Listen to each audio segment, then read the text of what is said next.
Assalamualaikum warahmatullahi wabarakatuh. Yang terhormat Bapak Aryagung Nugroho selaku dosen pengampu mata kuliah Ekonomi Moneter. Kami dari kelompok 6 pada kesempatan kali ini akan menjelaskan materi yaitu mengenai kelembagaan Bank Sentral. Untuk yang pertama akan dijelaskan oleh rekan kami yaitu Winda. Pada Winda, persilakan. Baiklah, untuk yang pertama itu ada pembahasan. Ada teori dan konsep, kedua fungsi dan peran, ketiga hubungan bank sentral dengan lembaga pemerintah domestik dan lembaga internasional, dan yang terakhir ada praktik bank sentral di berbagai negara. Next.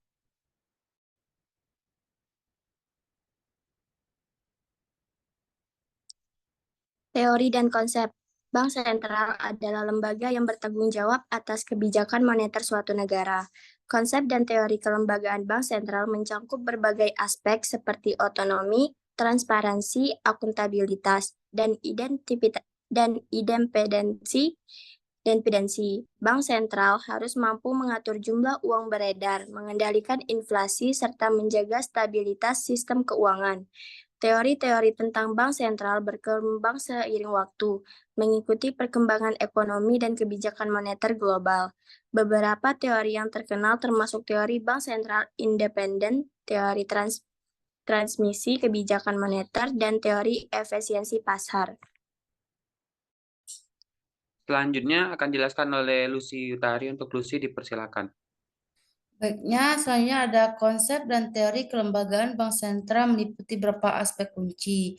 Yang pertama itu ada otonomi, yaitu bank sentral harus memiliki otonomi untuk menjalankan kebijakan moneter tanpa campur tangan politik yang berlebihan.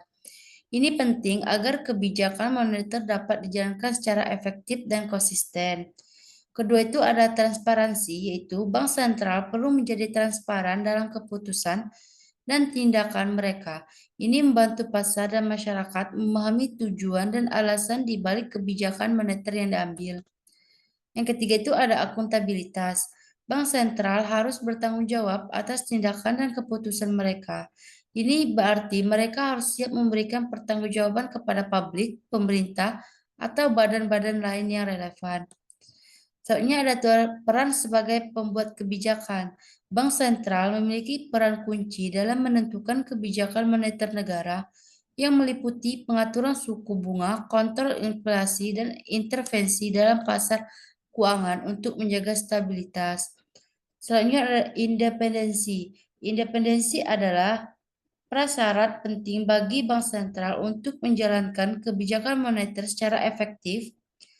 Ini memungkinkan bank sentral untuk mengambil keputusan berdasarkan pertimbangan ekonomi yang panjang daripada tekanan politik jangka pendek. Selanjutnya itu ada stabilitas keuangan.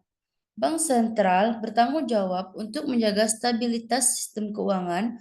Mereka harus memantau dan mengelola risiko-risiko yang dapat mengganggu stabilitas sistem keuangan, seperti krisis keuangan atau gejolak pasar.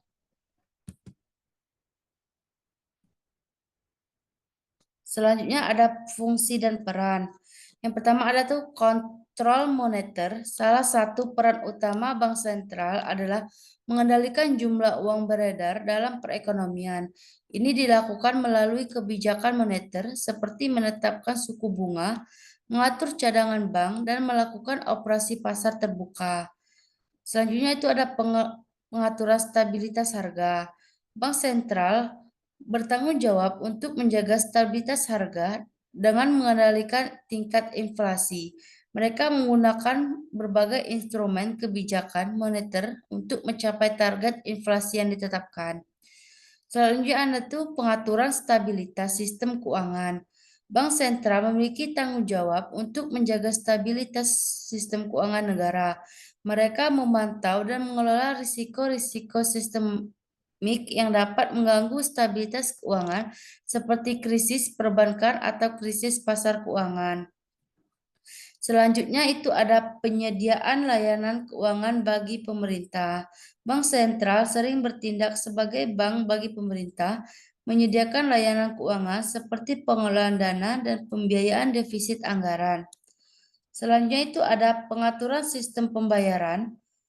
Bank sentral bertanggung jawab untuk mengatur dan mengawasi sistem pembayaran dalam negeri, memastikan bahwa transaksi keuangan dapat dilakukan dengan aman dan efisien.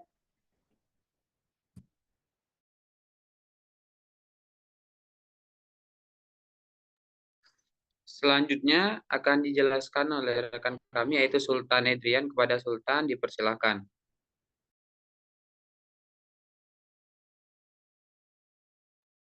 Jadi lanjutannya yaitu intervensi dalam valuta asing.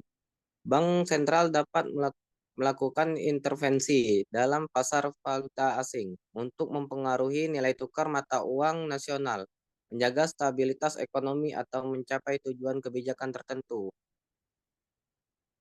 Pemeliharaan cadangan devisa.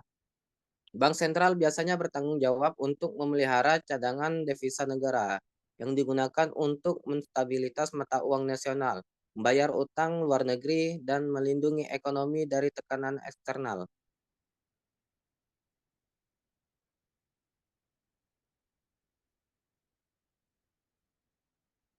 Selanjutnya yaitu hubungan bank sentral dengan lembaga pemerintahan domestik dan lembaga internasional.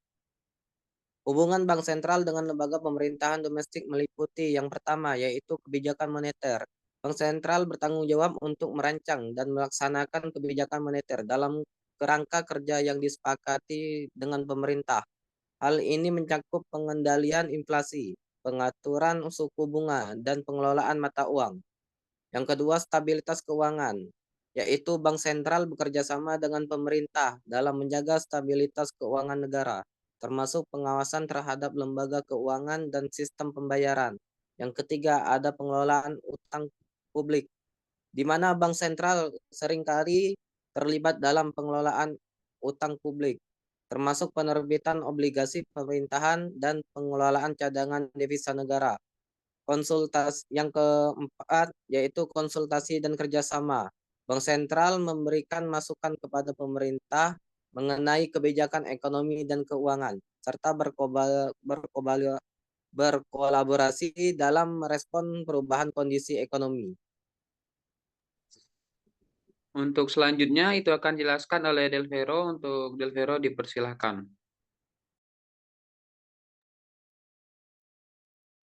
Hubungan bank sentral dengan lembaga internasional meliputi kolaborasi dalam forum internasional. Bank sentral berpartisipasi dalam forum internasional seperti IMF dan BIS untuk berbagi pengalaman dan pengetahuan, serta mengkoordinasikan kebijakan guna menjaga stabilitas sistem keuangan global.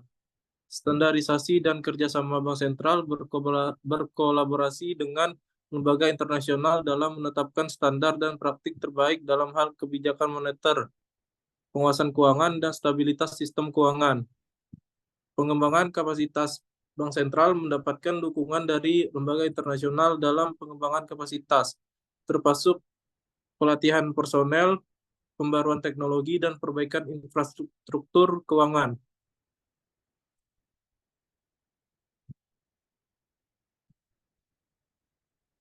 Slide selanjutnya, praktik bank sentral di berbagai negara. Amerika Serikat, Federal Reserve System. Federal Reserve adalah Bank Sentral Amerika Serikat. Fed memiliki mandat ganda untuk mencapai stabilitas harga dan tingkat pengangguran yang rendah. Mereka menggunakan instrumen kebijakan moneter seperti menetapkan suku bunga, target, dan melakukan pembelian surat berharga untuk mencapai tujuan tersebut. Uni Eropa, European Central Bank adalah bank sentral bagi negara anggota Uni Eropa yang menggunakan euro sebagai mata uangnya. ECB bertanggung jawab untuk menjaga stabilitas harga di wilayah euro dengan menetapkan kebijakan moneter untuk zona euro secara keseluruhan. Jepang, Bank of Japan. Bank of Japan adalah bank sentral Jepang. BOJ memiliki mandat untuk mencapai stabilitas harga dan mendukung pertumbuhan ekonomi yang berkelanjutan. Mereka menggunakan kebijakan moneter seperti pembelian aset dan penetapan target suku bunga untuk mencapai tujuan tersebut.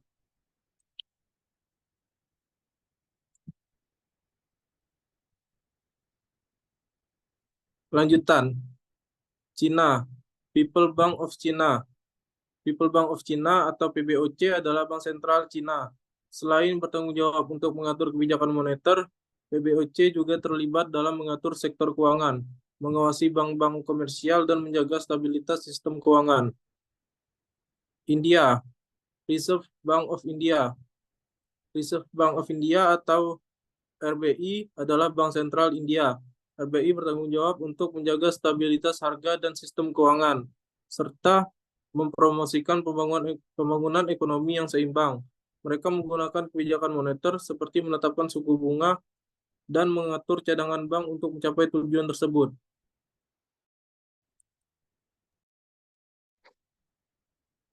Oke, mungkin itulah penyampaian materi dari kelompok 6. Untuk Bapak Arya Agung Nugroho, apabila ada kesalahan kata dari kami selama penyampaian materi tadi, kami mohon maaf. Wassalamualaikum warahmatullahi wabarakatuh.